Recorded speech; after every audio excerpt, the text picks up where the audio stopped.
Local civil society refers to the network of organizations, groups, and movements that operate within a specific geographic or community context, typically focusing on the local issues and the well-being of a particular population.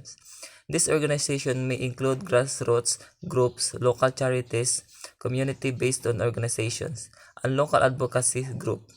Their activities are often centered on addressing local needs such as public health, education, environment, and social service.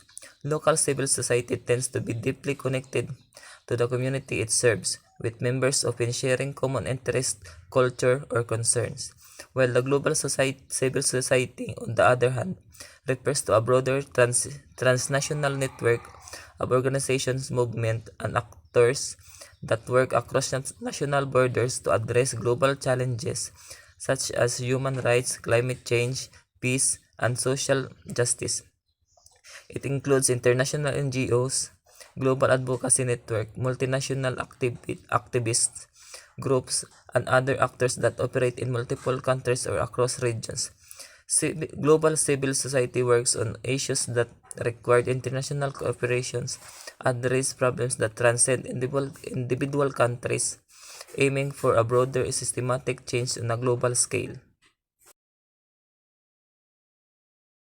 Civil society and INGOs can strengthen the nation-state by making it more accountable and responsive to citizens.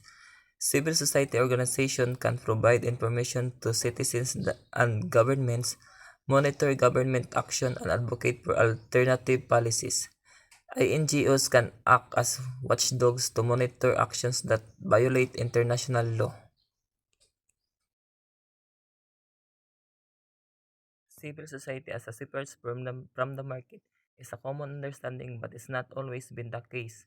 Some say that civil society is not part of the market or the state, but it is linked to both for funding legal status and context. Others argue that civil society and the economy are not separate and that economies can be organized according to civil society principles.